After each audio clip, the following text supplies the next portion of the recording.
it's Brittany and welcome back to my channel. Or if you are brand new, then make sure you hit the subscribe button and turn on your bell so you will be notified every single time that I upload. I upload every single week, numerous times a week, every single week. Now today's video, I don't think I've ever actually gone into depth about this topic. We are talking about demonic possession. Why the heck do people get possessed?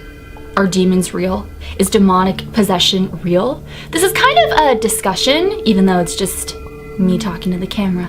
But I'm not going into depth and details about specific cases involving demonic possession. If you want me to dive into cases in future videos, let me know. This is more the signs, the symptoms, what people experience in their homes, physically, mentally. It's almost a controversial topic in a way because so many people have different variations of what demons are. There's so many different religions out there with different variations, different names of these entities, of these demons. So when you think of a demon, what comes to your head?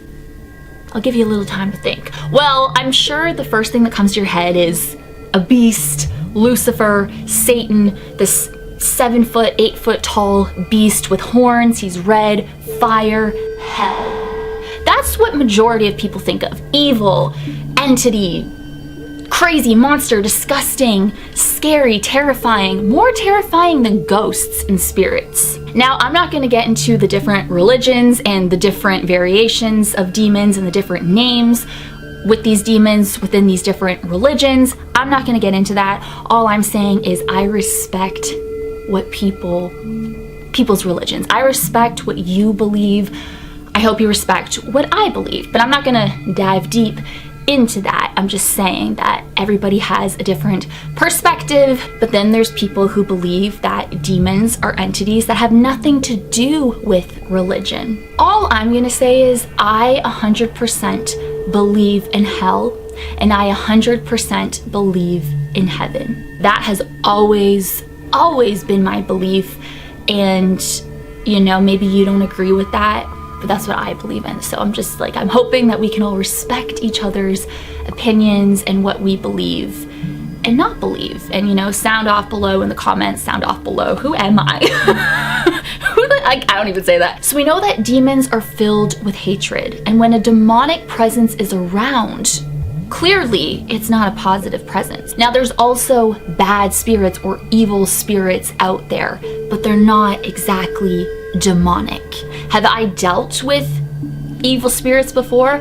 The most evil spirit that I believe that I was communicating with was at Chillingham Castle, John Sage.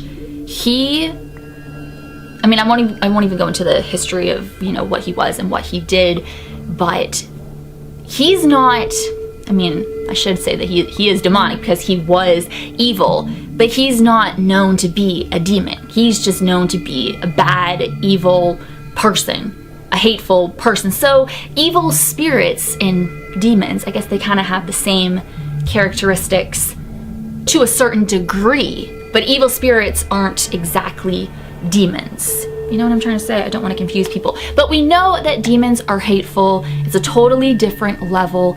They affect people. They come into people's homes and they terrorize people. It's different than a spirit haunting your house. So that's getting into demonic possession, where demons possess a certain individual, or they will infest a home, take over a home. So is demonic possession real?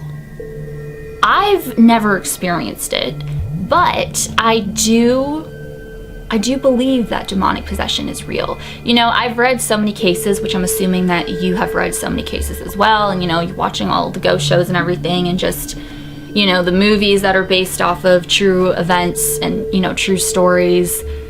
I've never actually been in a room with somebody who is physically possessed by a demon. I've never witnessed that. But yeah, I do believe in demonic possession, but nobody exactly knows the reasons why, the reason or reasons why demons prey on a certain individual.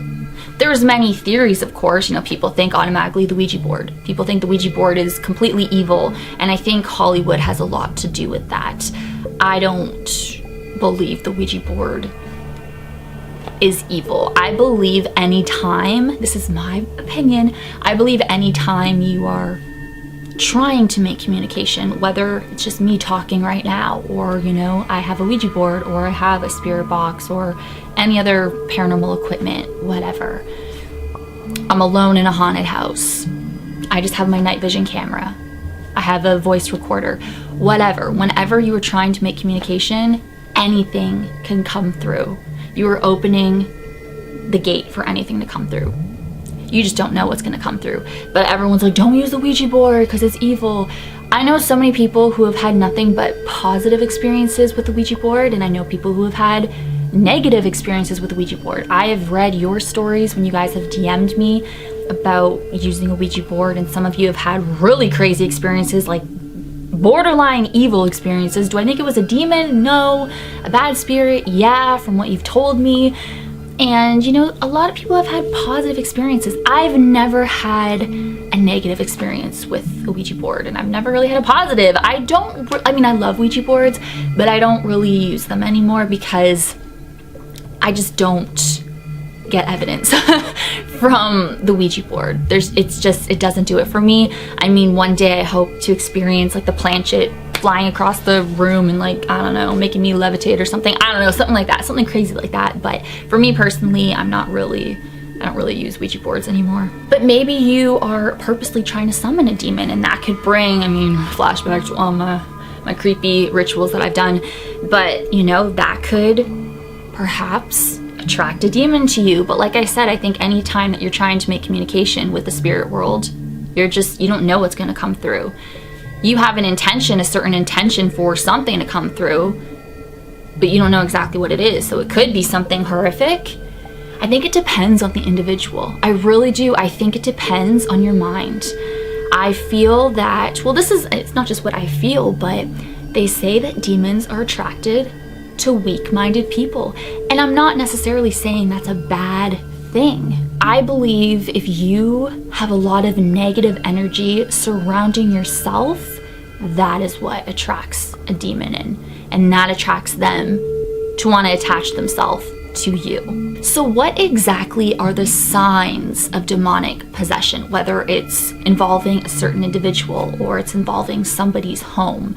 What are the signs? Well, I think one of the most common ones that everyone knows about is the odor. That strong, foul odor. And I've done investigations where, remember the Marshall House in room 414 when they say there's this odor? I've never smelt it, and I've been there twice. I've done 2 investigations there, and I've never smelt that. But it's this foul, it almost smells like a dead, like a rotting corpse. Now, I've never, I've never smelt a rotting corpse before, but that is what it is described as. It also smells kind of like a mixture of rotten eggs. Like, it's just very foul, it's just very intense in a terrible way. And actually, another investigation I did, there was a foul odor. This was like 3 years ago. Oh my God, I forget what the location was called. It was a bed and breakfast in Bracebridge, but there was a very foul odor. Another main symptom is if you have animals in your home, a pet, they react like they're terrified. Now, they say that animals pick up on spirits, like they see spirits, and maybe your dog will bark or they'll stare up at the ceiling for a while and they won't take their eyes off the ceiling for like an hour or something. But if there is a demonic entity in your home, your animal, your pet will be absolutely terrified. Like, you will know the difference between just an ordinary spirit and a freaking demon. Your animals don't want any part of it. They will freak out. They are terrified. Another sign or symptom of a demonic possession going on in your home is you will be hearing weird sounds. Now, this goes for spirits as well, but I believe, since I've never actually experienced a home with a demonic entity. Well, I've never actually felt that energy. I have felt dark energy going into places, but it's not demonic. You know what I'm trying to say? But you'll hear like a growling sound, you know, whether it's coming from inside a closet. The energy is just completely off. Maybe you'll hear scratching sounds. You'll also have terrifying dreams involving these entities. So whether they're standing around your bed, they're attacking you, you are having terrifying dreams of your home and being attacked in your home by these entities. That is another huge sign or symptom. And also, you know what I didn't even know about this. So I'm kind of a little skeptical about this, but I think it's interesting. They say if there is a demon presence, a demonic presence in your home, you will hear knocks, like 3 knocks. I have gotten 3 knocks at many investigations, at many locations that I've been to, and it's not a demonic presence. But I find that really interesting. I just got chills thinking about that. But I think it just depends. Like, you will know the energy if you are dealing with something this evil in your home, or it attaching itself to you specifically. But I think that's also when the terrifying dreams come in.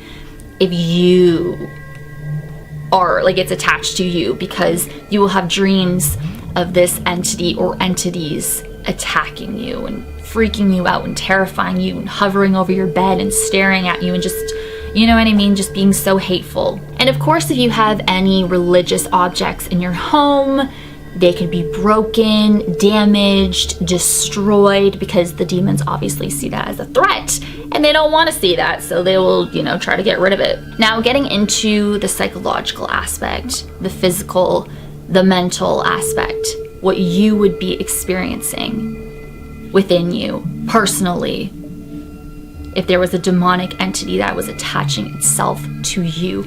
So first of all, mood swings. You start losing interest in things that you once loved, that you, like hobbies and stuff. You just don't want to do anything. You have no energy. Demons drain the energy out of you. So you're walking around and you don't feel like yourself. You're not acting like yourself. You're acting like a totally different person. You really have no emotion anymore. You just have no passion for what you once loved. And for your loved ones around you and your friends, your family, when they notice that, like, people would notice that right off the bat. Like, why are you acting so different? You're not acting like yourself at all. You just have no energy, no passion. You're talking differently. Your tone is different. You're very irritable. You're angry.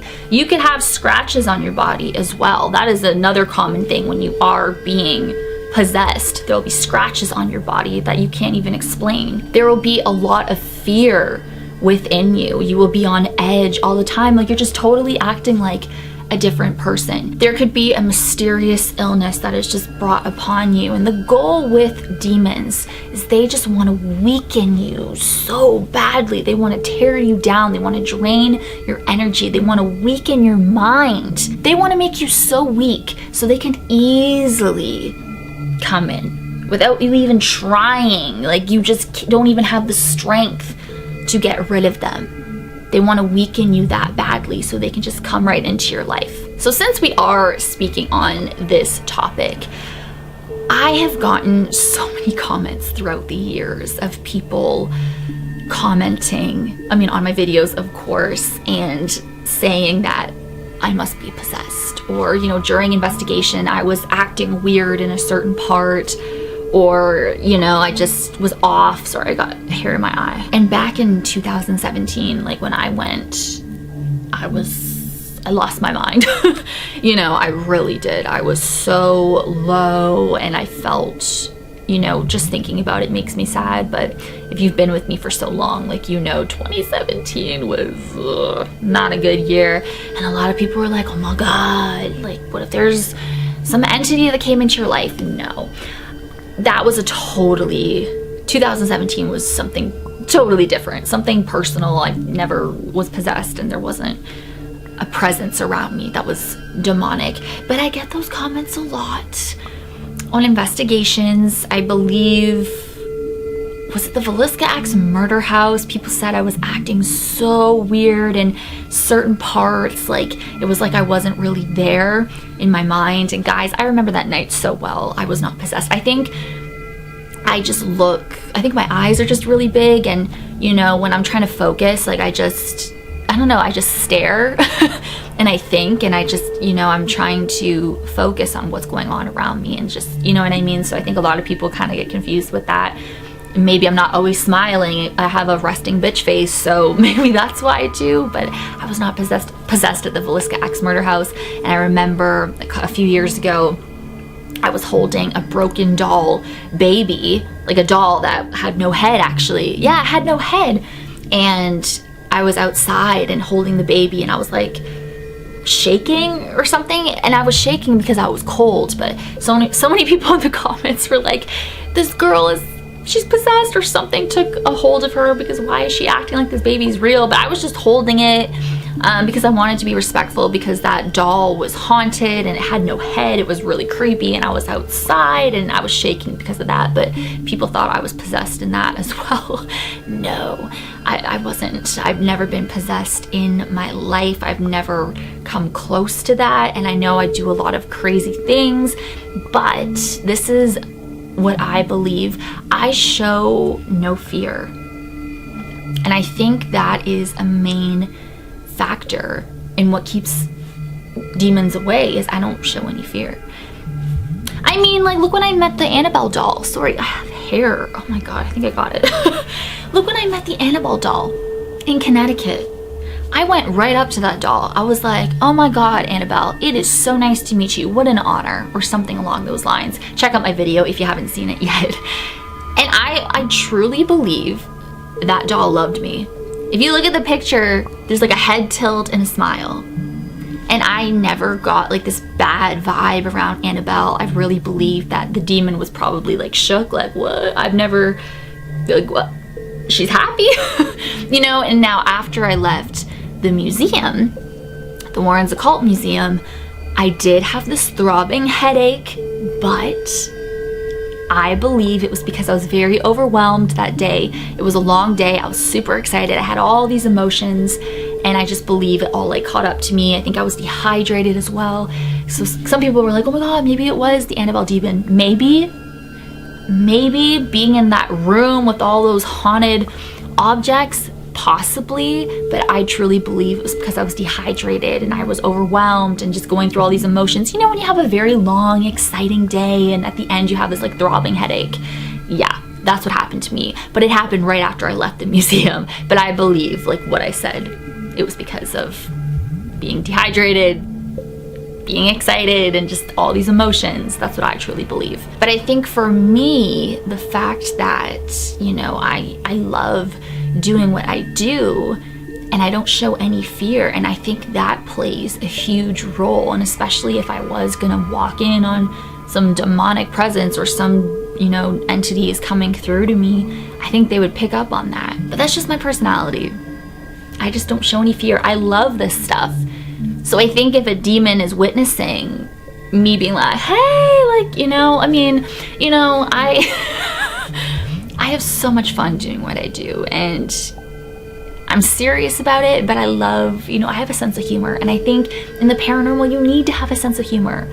You need to have fun doing what you love. And when you love doing something, like you make it fun. And that's just what I'm all about. So I've never dealt with a demon or a demonic case before. Would I love to? Yeah. Yes, I would absolutely love to investigate a demonic haunting. I would love to do that. And I remember though in 2017, it's like I didn't want to be around anything that was dark because my mindset was so different back then. But it had nothing to do with me being possessed, because I've never been possessed before. You know, there was music I was listening to at the time that was like super dark, and I couldn't even listen to it anymore because it made me even more depressed. That's how bad it was. So even today, I can't even really listen to really dark stuff, because it kind of, I like to make my mind super happy at all times, and I have a totally different mindset these days, you know, and I'm always just keeping super positive, happy, going after my goals, not paying attention to people or circumstances or, you know, anything like that. I just am focused on my end goal and what I want for my life, you know what I mean? So I don't even know if that makes sense, but I'm just trying to clear up that I'm not possessed, because a lot of people think I am. They think because I'm so crazy and out there that I'm also possessed, but I'm not. I don't show any of the symptoms. I'm not withdrawing from YouTube or, you know, anything like that. I love what I do, and I think I just have a different personality in the paranormal. So, and you know, with demonic possession, it tears apart families. Like, it's as interesting and fascinating as it is, what it does to people is very sad and traumatizing and just, you know, it's scary, it's awful. A lot of people who are dealing with demonic possession, they think they're crazy. They think nobody's gonna listen to them. They think that they are insane. And I get that, you know? I think anybody, even if your house is haunted or you're going through something, you don't wanna tell people because you think that they're gonna think that you're crazy. But you know, when a demonic infestation, possession gets insane, an exorcism does take place, and that is to get rid of whatever entity or entities is causing this chaos, is causing this harm to you and your family or whoever. But yeah, I think that's all I wanted to cover for this video. I hope it wasn't too long, but I hope that you guys enjoyed it, and let me know if you want me to dive deep more into actual cases, like famous cases with demonic possession. I think that would be fun. But if you want me to do more topics like this, which I think is interesting, I haven't done like a demonic possession video before. I don't believe I have, unless it was like years and years and years ago. Thank you guys so much for watching. As always, you rock my world in the song lyrics of Michael Jackson. Hashtag team Britty44, hashtag Britty friends, hey. And I will see you guys in my next video. Bye.